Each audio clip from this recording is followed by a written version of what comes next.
Bible in a Year, the Message version, April 12, Joshua chapter 5, verse 1 through chapter 7, verse 15.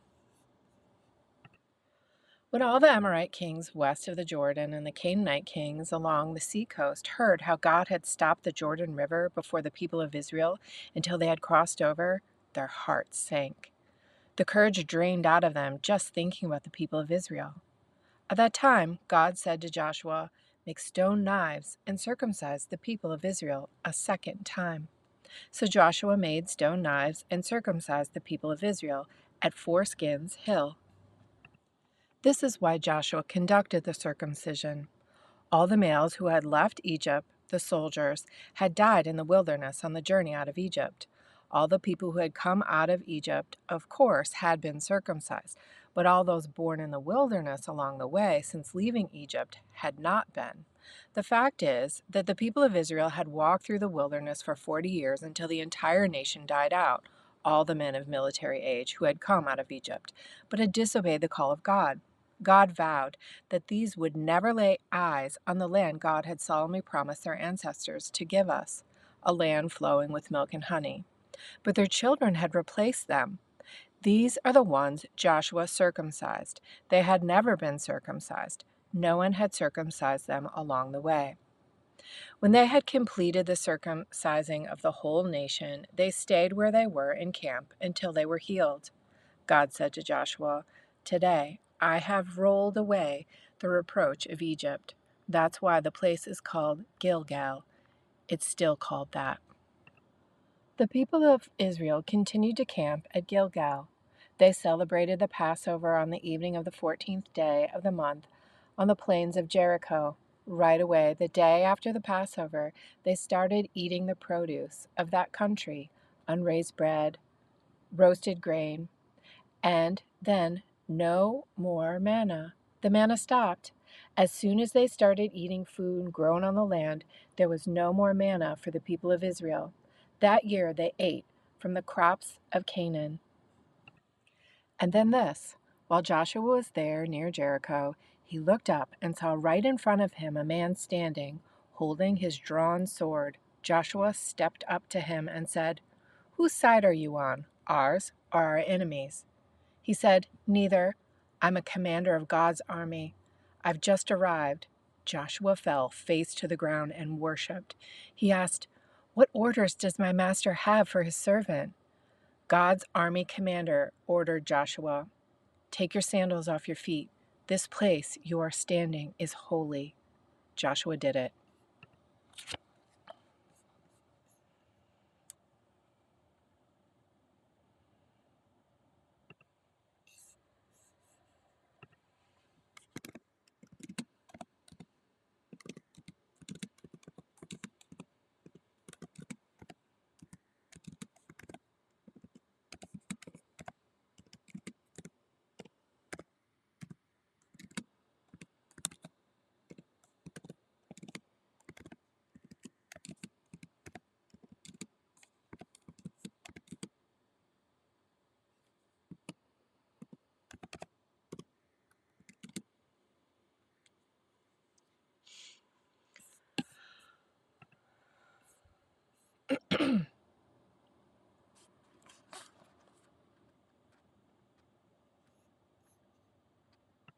So Joshua, son of Nun, called the priests and told them, "Take up the chest of the covenant.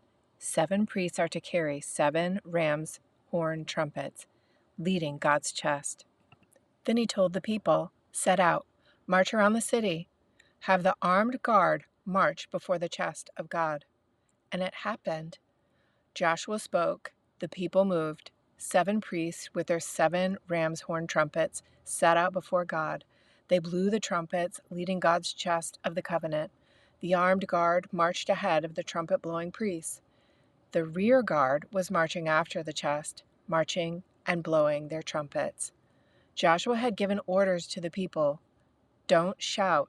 In fact, don't even speak, not so much as a whisper until you hear me say, "Shout," then shout away. He sent the chest of God on its way around the city. It circled once, came back to the camp, and stayed for the night. Joshua was up early the next morning, and the priests took up the chest of God. The 7 priests carrying the 7 ram horn trumpets marched before the chest of God, marching and blowing the trumpets, with the armed guard marching before and the rear guard marching after, marching and blowing of trumpets. On the second day, they again circled the city once and returned to camp. They did this 6 days. When the 7th day came, they got up early and marched around the city the same way, but 7 times. Yes, this day they circled the city 7 times. On the 7th time around, the priests blew the trumpet, and Joshua signaled the people, "Shout, God has given you the city. This city and everything in it is under a holy curse and offered up to God, except for Rahab the harlot. She is to live, she and everyone in her house with her, because she hid the agents we sent. As for you, watch yourselves in the city under holy curse. Be careful that you don't covet anything in it and take something that's cursed, endangering the camp of Israel with the curse and making trouble for everyone. All silver and gold, all vessels of bronze and iron are holy to God. Put them in God's treasury." The priests blew the trumpets. When the people heard the blast of the trumpets, they gave a thunderclap shout. The wall fell at once. The people rushed straight into the city and took it. They put everything in the city under holy curse, killing men and women, young and old, ox and sheep and donkey. Joshua ordered the 2 men who had spied out the land, "Enter the house of the harlot and rescue the women and everyone connected with her, just as you promised her." So the young spies went in and brought out Rahab, her father, mother, and brothers, everyone connected with her. They got the whole family out and gave them a place outside the camp of Israel. But they burned down the city and everything in it, except for the gold and silver and bronze and iron vessels, all that they put into the treasury of God's house. But Joshua let Rahab the harlot live, Rahab and her father's household and everyone connected to her. She is still alive and well in Israel, because she hid the agents whom Joshua sent to spy out Jericho. Joshua swore a solemn oath at that time. "Cursed before God is the man who sets out to rebuild the city Jericho. He'll pay for the foundation with his firstborn son. He'll pay for the gates with his youngest son." God was with Joshua. He became famous all over the land. Then the people of Israel violated the holy curse. Achan, son of Carmi, the son of Zebedee, the son of Zuriah, of the tribe of Judah, took some of the cursed things. God became angry with the people of Israel. Joshua sent men from Jericho to Ai, the ruin, which is near Beth Aven, just east of Bethel. He instructed them, "Go up and spy out the land." The men went up and spied out Ai. They returned to Joshua and reported, "Don't bother sending a lot of people. 2,000 or 3,000 men are enough to defeat Ai. Don't wear out the whole army. There aren't that many people there." So 3,000 men went up, and they fled in defeat before the men of Ai. The men of Ai killed 36, chased them from the city gate as far as the quarries, killing them at the descent. The heart of the people sank, all spirit knocked out of them. Joshua ripped his clothes and fell on his face to the ground before the chest of God, he and the leaders throwing dirt on their heads, prostrate until evening. Joshua said, "Oh, oh, oh, Master God, why did you insist on bringing this people across the Jordan to make us victims of the Amorites, to wipe us out? Why didn't we just settle down on the east side of the Jordan? Oh, Master, what can I say after this, after Israel has been run off by its enemies? When the Canaanites and all the other living here got wind of this, they'll gang up on us and make short work of us. And then, how will you keep up your reputation?" God said to Joshua, "Get up. Why are you groveling? Israel has sinned. They've broken the covenant I commanded them. They've taken forbidden plunder, stolen, and then covered up the theft, hoarding it up with their own stuff. The people of Israel can no longer look their enemies in the eye. They themselves are plunder. I can't continue with you if you don't rid yourselves of the cursed things. So, get started. Purify the people. Tell them, get ready for tomorrow by purifying yourselves. For this is what God, the God of Israel, says. There are cursed things in the camp. You won't be able to face your enemies until you have gotten rid of those cursed things. First thing in the morning, you will be called up by tribes. The tribe God named will come up clan by clan. The clan God names will come up family by family, and the family God names will come up man by man. The person found with the cursed things will be burned, he and everything he has, because he has broken God's covenant and did this despicable thing in Israel. Luke chapter 15, verse 1 through verse 32. By this time, a lot of men and women of questionable reputation were hanging around Jesus, listening intently. The Pharisees and religion scholars were not pleased, not at all pleased. They growled, "He takes in sinners and eats meals with them, treating them like old friends." Their grumbling triggered this story. Suppose one of you had 100 sheep and lost one. Wouldn't you leave the 99 in the wilderness and go after the lost one until you found it? When found, you can be sure that you would put it across your shoulders, rejoicing, and when you got home, call your friends and neighbors saying, "Celebrate with me! I found my lost sheep." Count on it. There's more joy in heaven over one sinner's rescued life than over 99 good people in no need of rescue. Or imagine a woman who has 10 coins and loses one. Won't she light a lamp and scour the house, looking in every nook and cranny until she finds it? And when she finds it, you can be sure she'll call her friends and neighbors, "Celebrate with me! I found my lost coin." Count on it.